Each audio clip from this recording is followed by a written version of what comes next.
வணக்கம். இன்றைக்கி நம்ம பார்க்க போகிற சமையல் என்னென்னு பார்த்தீங்கன்னா, ஒரு 7 வகையான சட்னி ரெசிபி தான் பார்க்க போகிறோம். ரொம்ப சிம்பிளாகவும் இருக்கும், நல்ல ஹெல்த்தியாகவும் இருக்கும். இதில் உள்ள சட்னி எல்லாமே இட்லி, தோசை, சாதம் எல்லாத்துக்குமே தொட்டு சாப்பிட்றதுக்கு நல்லாயிருக்கும். சட்னியாகவும் யூஸ் பண்ணிக்கலாம், துவையலாகவும் யூஸ் பண்ணிக்கலாம். வாங்க இந்த 7 வகையான சட்னி ரெசிபியும் எப்படி செய்யலாங்கிறத பார்க்கலாம். இப்போ ஒரு மிக்ஸி ஜார் எடுத்துக்கலாம். இதில் பார்த்திங்கன்னா மெஷரிங் கப்பில் 1/4 கப் அளவுக்கு வறுக்காத வேர்க்கடலை சேர்த்துக்கலாம். அதே மாதிரி 1/2 கப் அளவுக்கு துருவன தேங்காய் சேர்த்துக்கலாம். இதில் பார்த்திங்கன்னா தேவையான அளவுக்கு உப்பு, 1/4 டீஸ்பூன் போல் சீரகம், இது ரெண்டையும் சேர்த்துக்கலாம்.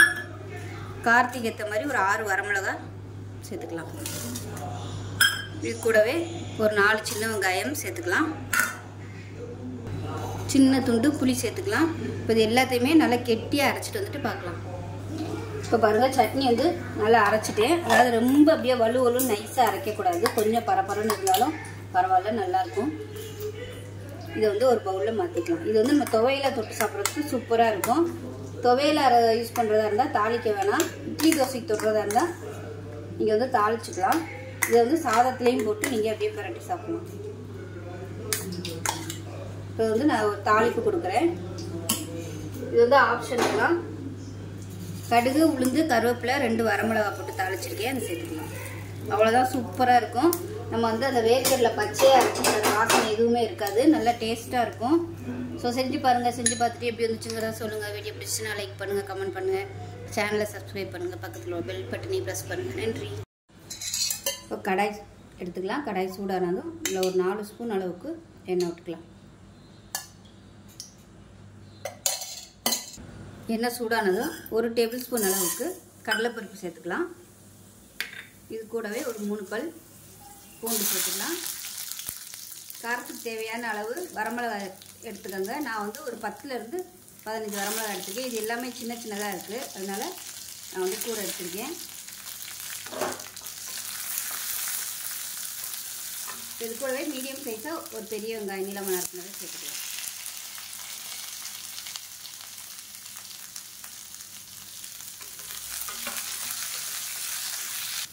இப்போ பாருங்கள், வெங்காயம் கண்ணாடி பதம் வதங்கினதும் மீடியம் சைஸாக 2 தக்காளி சேர்த்துக்கலாம். அது கூடவே ஒரு கை கொத்தமல்லி, ஒரு கை புதினா சேர்த்துக்கலாம்.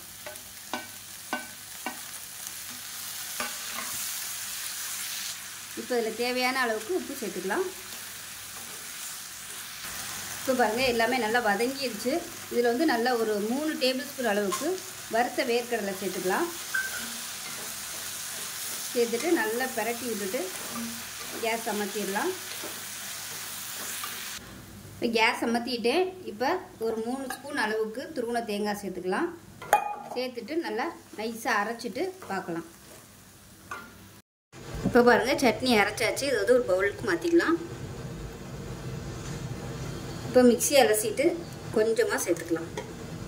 இந்த சட்னியை நீங்கள் தண்ணியாக வைக்கிறதாலும் வச்சுக்கலாம், இல்லை கெட்டியாக வச்சுக்கிறதாலும் வச்சுக்கலாம், உங்களோட விருப்பம் தான்.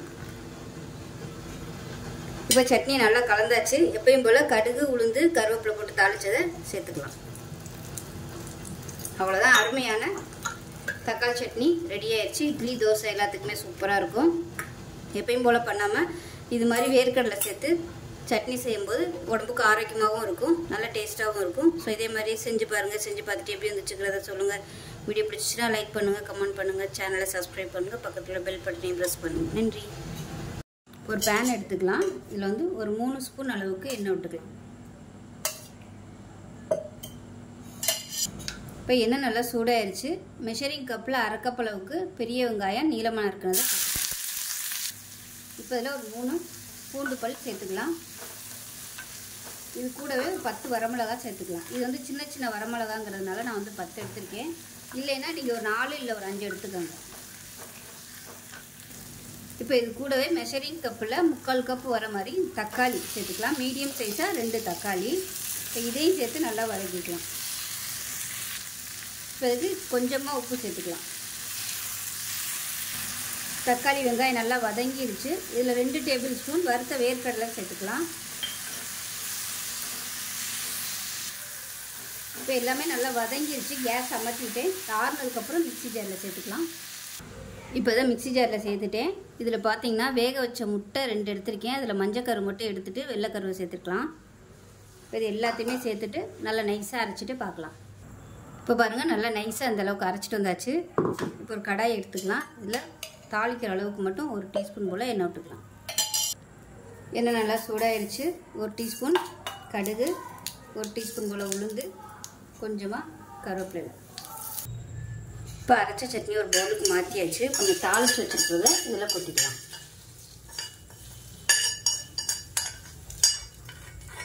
அவ்வளோதான், அருமையான முட்டை சட்னி ரெடி ஆயிடுச்சு. இட்லி, தோசை, சப்பாத்திக்கெலாம் கூட தொட்டு சாப்பிட்றதுக்கு அருமையாக இருக்கும்.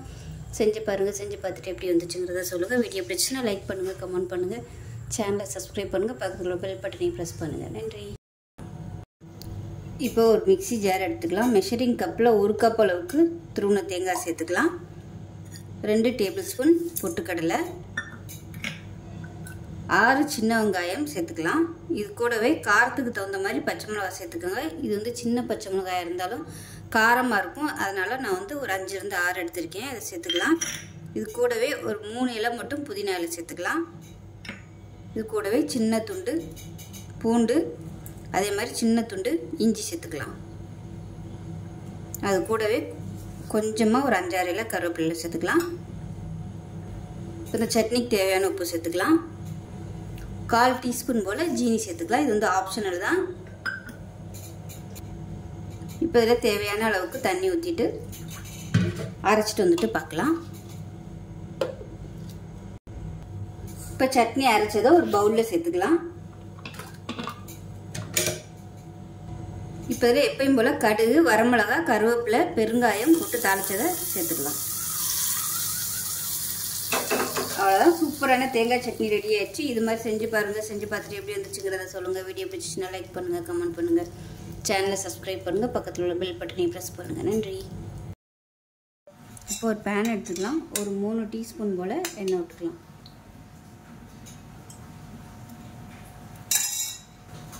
எண்ணெய் சூடானதும் 1/4 கப் அளவுக்கு கடலைப்பருப்பு சேர்த்துக்கலாம்.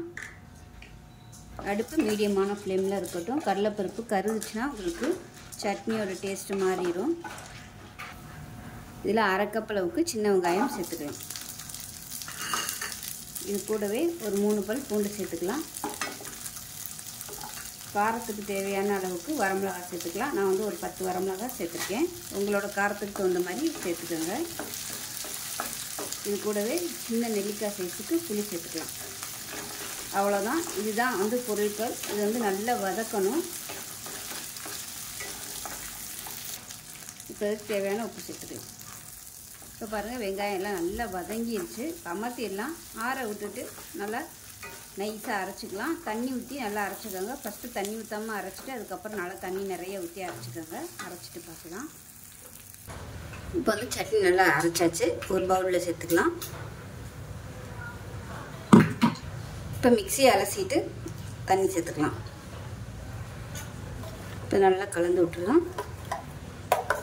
கலந்து விட்டுட்டு எப்பயும் போல் கடுகு, உளுந்து, கருவேப்பிலை, பெருங்காயம் போட்டு தாளித்து வச்சுட்டு அதை சேர்த்துக்கலாம். அவ்வளோதான், ஒரு சூப்பரான சட்னி ரெடி ஆயிடுச்சு. இட்லி, தோசை எல்லாத்துக்குமே அருமையாக இருக்கும். செஞ்சு பாருங்கள். செஞ்சு பார்த்துட்டு எப்படி இருந்துச்சுங்கிறத சொல்லுங்கள். வீடியோ பிடிச்சிச்சுன்னா லைக் பண்ணுங்கள், கமெண்ட் பண்ணுங்கள், சேனலை சப்ஸ்கிரைப் பண்ணுங்கள், பக்கத்தில் பெல் பட்டனையும் ப்ரெஸ் பண்ணுங்கள். நன்றி. ஒரு கடாயை எடுத்துக்கலாம். இதில் வந்து ஒரு 2 டீஸ்பூன் அளவுக்கு எண்ணெய் விட்டுக்கலாம். இப்போ எண்ணெய் நல்லா சூடாயிருச்சு. இப்போ இதில் ஒரு 3 பல் பூண்டு சேர்த்துக்கலாம். அதே மாதிரி ஒரு சின்ன துண்டு இஞ்சி சேர்த்துக்கலாம். 5 சின்ன வெங்காயம் சேர்த்துக்கலாம். இது கூடவே 10 வரமிளகாய் சேர்த்துருக்கேன். தேங்காய், பொட்டுக்கடலாம் சேர்ப்போம், அதனால் காரம் வந்து குறைஞ்சிரும். அதுவும் இல்லாமல் இது சின்ன மிளகாய் இருக்கிறதுனால நான் வந்து ஒரு 10 எடுத்திருக்கேன். நல்ல காரமான மிளகாய் இருந்துச்சுன்னா நீங்கள் கம்மியாகவே சேர்த்துக்கோங்க. இது கூடவே கருவேப்பிலையில் வந்து ஒரு கைப்பிடி அளவுக்கு சேர்த்துக்கலாம். இது வந்து கழுவி வச்சது தான், அதனால் நான் அப்படியே சேர்த்துக்கிறேன். இது கூடவே ஒரு கைப்பிடி அளவுக்கு கொத்தமல்லி இலையும் சேர்த்துக்கலாம். கருவேப்பிலையில் நிறையா இருந்துச்சுன்னா நீங்கள் வெறும் கருவேப்பிலை மட்டும் சேர்த்துக்கோங்க. நான் வந்து கொஞ்சம் கம்மியாக இருக்கிறதுனால கொத்தமல்லியும் சேர்த்துருக்கேன். இப்போ இதையும் சேர்த்து நல்லா வதக்கிட்டேன். இப்போ பார்த்தீங்கன்னா எல்லாமே நல்லா வதங்கிடுச்சு.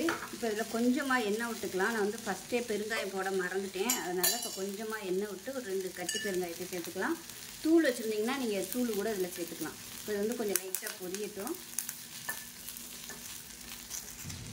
இப்போ பாருங்கள், கேஸ் அமர்த்திடலாம். எல்லாமே நல்லா வறுபட்டுருச்சு. இதில் வந்து 2 டேபிள் ஸ்பூன் துருவன தேங்காய் சேர்த்துக்கலாம். 1 டேபிள் ஸ்பூன் பொட்டுக்கடலை சேர்த்துக்கலாம். சின்ன நெல்லிக்காய் சைஸுக்கு புளி சேர்த்துக்கலாம். தேவையான அளவுக்கு உப்பு சேர்த்துக்கலாம். இப்போ இது வந்து வறுக்கணும்னு அவசியம் இல்லை. நான் வந்து கேஸ் அமர்த்திட்டேன். இப்போ இது நல்லா ஆறுனதுக்கப்புறமா மிக்ஸி ஜாரில் போட்டு நல்லா அரைச்சிட்டு பார்க்கலாம். இப்போ பாருங்கள், நல்லா அரைச்சி கொண்டு வந்துச்சு. ஸோ இந்த அளவுக்கு இருக்கணும். ரொம்பவும் தண்ணி ஊற்றலை, நல்லா கெட்டியாக அரைச்சிருக்கு. அவ்வளோதான். அருமையான கருவேப்பிலை துவையல் ரெடி ஆயிடுச்சு. சாதத்தில் போட்டு பரட்டி சாப்பிட்டிங்கன்னா சூப்பராக இருக்கும். இது வந்து தாளிச்சிட்டிங்கன்னா இட்லி தோசை கூட தொட்டுக்கலாம். அருமையான கருவேப்பிலை துவையல் ரெடி ஆயிடுச்சு. டேஸ்ட் அட்டகாசமாக இருக்கும். கருவேப்பிலை வந்து நல்லா ரொம்ப காஞ்சி போயிடாமல் ஃப்ரெஷ்ஷாக உள்ளதை சேர்த்து செஞ்சிங்கன்னா நல்ல வாசனையாக இருக்கும். ஸோ செஞ்சு பாருங்கள். செஞ்சு பார்த்துட்டு எப்படி வந்துச்சுங்கிறத சொல்லுங்கள். வீடியோ பிடிச்சிச்சுன்னா லைக் பண்ணுங்கள், கமெண்ட் பண்ணுங்கள், சேனலை சப்ஸ்கிரைப் பண்ணுங்கள், பக்கத்தில் பெல் பட்டனையும் ப்ரெஸ் பண்ணுங்கள். நன்றி. இப்போ ஒரு பேன் எடுத்துக்கலாம். பேன் சூடானதும் இதில் பார்த்தீங்கன்னா 1 டீஸ்பூன் அளவுக்கு கடுகு சேர்த்துக்கலாம். 1 டீஸ்பூன் ஃபுல்லாக கடுகு சேர்த்துக்கலாம். அதே போல் 1/4 டீஸ்பூன் போல் வெந்தயம் சேர்த்துக்கலாம். 1 டீஸ்பூன் வர கொத்தமல்லி சேர்த்துக்கலாம். 1 டீஸ்பூன் கடலைப்பருப்பு சேர்த்துக்கலாம். இது எல்லாத்தையுமே நல்லா வறுத்துக்கலாம். இப்போ பாருங்கள், கடுகு நல்லா வெடிக்க ஆரம்பிக்குது. இந்த ஸ்டேஜில் இதை மிக்ஸி ஜாருக்கு மாற்றிக்கலாம். இப்போ அதே கடாயில் ஒரு 2 டீஸ்பூன் அளவுக்கு எண்ணெய் விட்டுக்கலாம். எண்ணெய் விட்டுட்டு நல்லா 1 கைப்பிடி அளவுக்கு கழுவி காய வச்ச கருவேப்பிலையெல்லாம் சேர்த்துக்கலாம். இப்போ பாருங்கள், இது நல்லா வதங்கிருச்சு. இதையும் மிக்ஸி ஜாருக்கு மாற்றிக்கலாம். இப்போ இதில் கடுகு, வெந்தயம், கடலைப்பருப்பு எல்லாமே வந்து அரைச்சி வச்சுருக்கேன். இப்போ இந்த கருவேப்பிலை வந்து இதில் சேர்த்துக்கலாம். சேர்த்துட்டு தண்ணி ஊற்றாமல் அரைச்சிக்கலாம். இப்போ இதில் சின்ன நெல்லிக்காய் சைஸுக்கு புளி ஊற வச்சுருக்கேன். அதை இதோட சேர்த்துக்கலாம். சேர்த்துட்டு நல்லா நைஸாக அரைச்சிக்கலாம். இப்போ ஒரு பேன் எடுத்துக்கலாம். இதில் தேவையான அளவுக்கு நல்லெண்ணெய் சேர்த்துக்கலாம். இப்போ எண்ணெய் நல்லா சூடாயிருச்சு. 1 கைப்பிடி அளவுக்கு பொடியாக நறுக்குனா பூண்டு சேர்த்துக்கலாம். அது கூடவே கொஞ்சமாக பெருங்காயம் சேர்த்துக்கலாம். பூண்டு நல்லா செவந்து வரட்டும். இப்போ பாருங்கள், பூண்டு நல்லா செவக்க ஆரம்பிச்சிருச்சு. இந்த ஸ்டேஜில் மிளகாத்தூள் சேர்த்துக்கலாம். காரத்துக்கு ஏற்ற மாதிரி மிளகாத்தூள் சேர்த்துக்கோங்க. நான் வந்து ஒரு 2 டீஸ்பூன் அளவுக்கு சேர்த்துக்கிறேன். சேர்த்துட்டு லைட்டாக மிக்ஸ் பண்ணி விட்டுட்டு அடுத்த செகண்டே நம்ம அரைச்சி வச்சுருக்க இந்த பேஸ்ட்டை சேர்த்துக்கலாம்.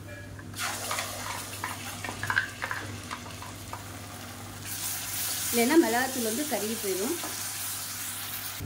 இப்போ மிக்ஸி அலசிட்டு அந்த தண்ணியை வந்து அப்படியே கொஞ்சமாக சேர்த்துக்கிறேன். ரொம்ப ஊற்றிட வேணாம். இது நல்லா வதங்கி சுருண்டு எண்ணெய் பிரிஞ்சு வரணும். அந்த அளவுக்கு நல்லா மீடியமான ஃப்ளேமில் வதக்கிக்கலாம். இப்போ 1/4 டீஸ்பூன் போல் உப்பு சேர்த்துக்கலாம். வற்றி வந்ததுக்கப்புறமா பத்தலைன்னா நம்ம திருப்பி சேர்த்துக்கலாம். இப்போவே கரெக்டாக சேர்த்துட்டோம்னா வற்றி வந்ததுக்கப்புறம் ரொம்ப அதிகமாக போயிடும். அடுப்பு வந்து நல்லா குறைச்சி வச்சுக்கோங்க. இப்போ பாருங்கள், தொக்கு அருமையாக ரெடி ஆயிடுச்சு. எண்ணெயெல்லாம் அப்படியே பிரிய ஆரம்பிச்சிருச்சு. அதே சமயம் நல்லா அப்படியே சுருண்டு வர அளவுக்கு நல்லா வதங்கிடுச்சு. இந்த ஸ்டேஜ் வரைக்கும் வதக்கி எடுத்து வச்சுட்டோம்னா உங்களுக்கு கெட்டே போகாது. இட்லி, தோசை, சாதம் எல்லாத்துக்குமே தொட்டு சாப்பிடலாம். அருமையாக இருக்கும். ஸோ இதே மாதிரியே ரொம்ப சிம்பிளான இந்த கருவேப்பிலை தொக்கை செஞ்சு பாருங்கள். டேஸ்ட்டு வேறு லெவலில் இருக்கும். செஞ்சு பார்த்துட்டு எப்படி இருந்துச்சுங்கிறத சொல்லுங்கள். வீடியோ பிடிச்சிச்சின்னா லைக் பண்ணுங்கள், கமெண்ட் பண்ணுங்கள், சேனலை சப்ஸ்கிரைப் பண்ணுங்கள், பக்கத்தில் பெல் பட்டனையும் ப்ரெஸ் பண்ணுங்கள். நன்றி.